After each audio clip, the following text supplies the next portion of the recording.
This was a public service announcement that only aired twice on Nick at Night throughout the month. It was sponsored by the Office of National Drug Council Policy, or the ONDCP for short, and funded by Nickelodeon. The times that this PSA came up were randomized, but still very late at night, with one of which being 3 in the morning. I was one of those viewers. Each time it came up was unexpected, and I didn't get to see the first airing of it. Part of me was expecting someone from either organization to post it online.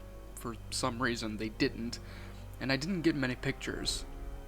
The closest thing I could find was a rare still from a Twitter post, clarifying that the broadcast only aired 2 times, but that was about it. The PSA was about 5.5 minutes long. My guess is that it was based on the visuals and metaphors used. It was meant to bring awareness to meth abuse. It started with SpongeBob running with Patrick throughout jellyfish fields, having a time of their lives before SpongeBob heard his watch beep. He takes a gander at it and puts up a surprised look before telling Patrick that his new bottle of bubble soap is coming in the mail, and he has to go home to give it a test drive. Patrick waves goodbye to him as he left. A bubble transition flew up, and we were greeted with SpongeBob walking home to a decrepit-looking fish man, holding a small box with the bubble formula and a cartoon calabash pipe inside.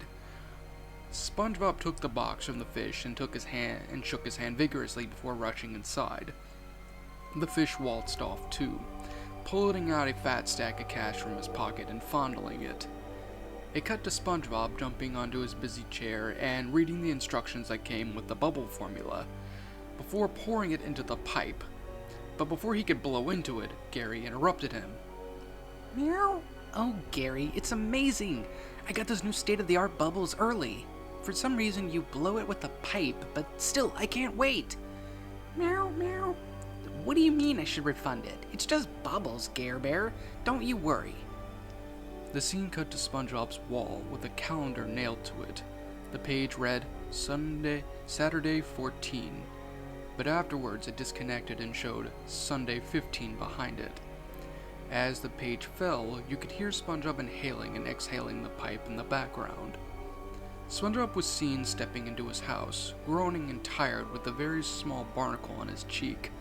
He sat down and scratched at it before pulling out his bubble pipe. Gary curiously mewed. Bad day at work, Gare. Krabs paid me with jack nematodes.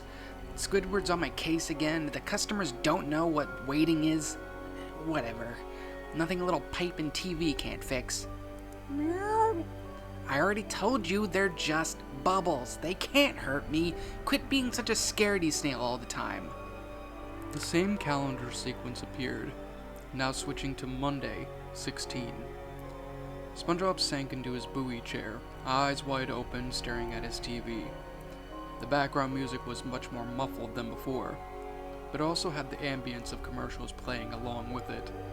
The room had little exposure to light, the only source coming from SpongeBob's television. SpongeBob looked bad. Slight wrinkles covered his face, and a few more small barnacles grew compared to before. His teeth were tinted a mustard yellow, and his lower eyelids filled up with crust from the lack of sleep. Gary slithered in, exhausted, lifting himself up to show his empty stomach to SpongeBob, mewing in malnourishment. What do you want this time? Meow. Go get some food in the pantry or something. I don't know. Meow. Yes, there is food in the pantry. I made sure of it. Now let me watch TV. Meow, meow, meow. Fine, if it makes you shut up, I'll go check. SpongeBob stood up and stumbled over to the kitchen while repeatedly scratching his face, the barnacles worsening. Opening the pantry, the sight revealed that there was no food left. He sighed and checked the fridge for food, only for nothing to be in there either. Turning to poor Gary, he mumbled, I'll get more tomorrow. Meow, meow. Be patient, Gary. Sheesh! Walking out of frame, he left the starving Gary in the kitchen alone, cloaked in gloom. Before SpongeBob could sit down in his seat, he heard a knock on the door, making him groan with pure exhaustion. The used-up dry sponge slinked over to the door and opened it to reveal the rather irritated crustacean manager himself. Mr. Krabs was not having it. Sponge boy, me profits are plummeting. Why aren't you at the grill? I didn't tell you to have a day off. Get off your butt and go make some patties, boy. The customers are rioting. No. No? No? You're not telling me no. Are you asking to get fired, boy? Get that moaner at the register to make your slop, Eugene. I quit. With that, SpongeBob slammed the door in Eugene's face, muffling his angry yells and barks. Cut to the calendar again.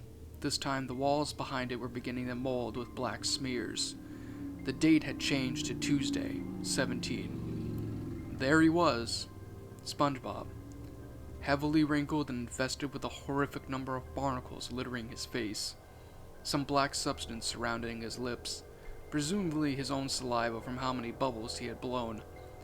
His teeth began to slowly rot, with one front tooth being chipped. His eyes were still a sickly yellow, and his pupils were shrunken into small squiggles.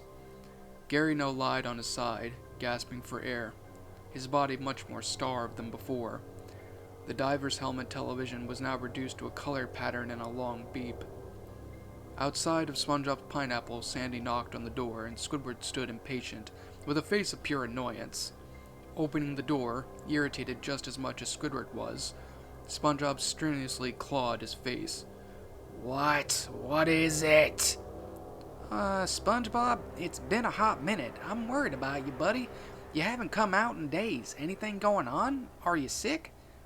That's what you came over here for? To ask me that? Good Neptune, you're wasting your precious time, Squirrely. Whoa, slow down there, bud. I just got here. What did I do to you? You're here to take my bubbles away, aren't you? Aren't you? I heard you had to deal with that forceful grace ball and a tiresome excuse for a pet. Now I gotta deal with you two barnacle heads? If you don't leave me alone, you'll have another thing coming. SpongeBob, please, this is getting ridiculous. Before Sandy could even finish, Squidward's face scrunched up and turned red. Seething hatred overtook his thoughts. He attempted to intimidate the already broken Sponge, nose pressed against his.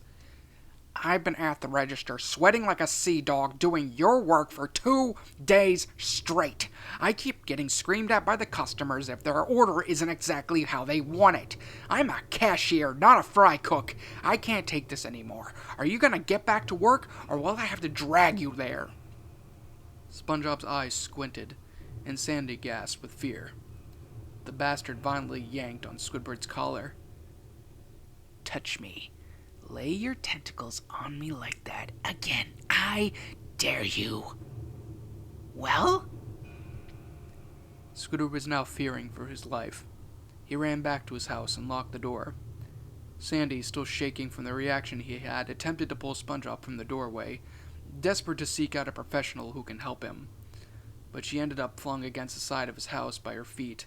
Arising and gently squeezing her back from the sudden hit, she glared at SpongeBob as she limped off. What happened to you? With that, SpongeBob slammed his door, causing a few bubbles to shoot out and float upwards.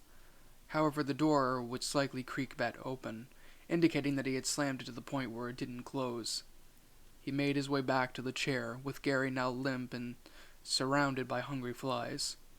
The camera zoomed in on SpongeBob's horrid, rotting face, staring down at the color patterns on his TV. Cut back to the final scene of the calendar. It flipped 3 days forward, with the wall behind it molding in a brief time lapse until it finally had stopped on Saturday, 21. SpongeBob still stared at his static-laden TV, though he was glued to the sandy floor. His teeth and gums were decaying to a horrible degree. His pupils now stretched pair of messy scratch lines. He had every condition that was mentioned before, albeit much worse, except his clothes were drenched with moist stains, his holes dripping with sweat, and he looked pale, as though he were drying up. Poor Gary was now whittled down to a slithering mound of tube-vex worms, acting as one living organism, and everything in SpongeBob's house was now stained in a dark substance.